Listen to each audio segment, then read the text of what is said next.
haligi ichimizda bizni Rossiya bosib olsa yaxshi edi. Rossiya bo'lmasa biz hech kimmiz. Bizni falon davlatlar bosib olardi deb yurgan xoin va manqurt toifalar bor-ku. Mana shular uchun hozir bitta xabarni aytaman. Rossiyada 9-sinf bola pichoq bilan maktabga kirib kelgan va yo'lidan chiqqan boladan millatini so'ragan. Shu payt 10 yoshli bitta bola o'zini millatini tojik ekanligini aytgani uchun uni pichoqlab o'ldirgan.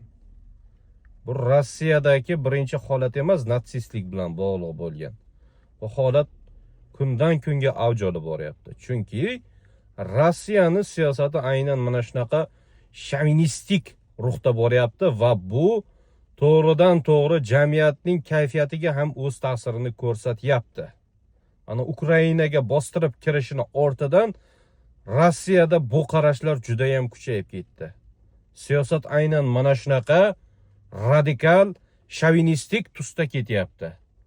Va o'zining ichki muammolariga Rossiya hukumati migrantlarni aybdor qilib ko'rsatyapti. Natijada O'rta Osiyoliklar ularning nishoniga aylanib qoldi.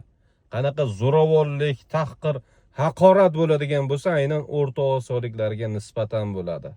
O'zini ishini eplolmagan hukumat endi bor aybni migrantlarga qo'yib, o'zini aybdan soqit qilmoqchi go'yo. Bu ham bir siyosatning turi. O'zidagi nafratni kimgadir yo'naltiradi va shu orqali odamlarda natsistik kayfiyatni kuchaytirib yuboradi. Diktatura hukmronlik qilgan har qanaqa davlat mana shunaqa bo'lgan. O'sha nemis natsistlari ham xuddi mana shunaqa edi. Gitler boshchiligidagi. Ijtimoiy muammolar to'lib toshgan paytda bor diqqat e'tiborni natsistlikka qaratadi va shu orqali davlat tanazzuliga yuz tutadi. Ko'zingizni oching, Rossiyaga sig'inib yurgan pastkash, manqurt, xoin toifalar. Hali chiqib qolsa ham kerak, mana bu videoingni o'chirib tasha.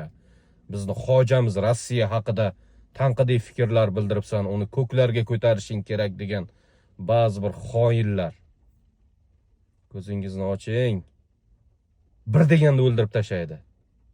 Agar mana shunaqa og'zingizni ochib yursangiz. Bir paytlar ham Turkiston darvozalarini mana shunaqa xoinlar ochib bergan. Yaxshi niyatda kelgan bo'lsalaringiz bizni boshqaringlar deb.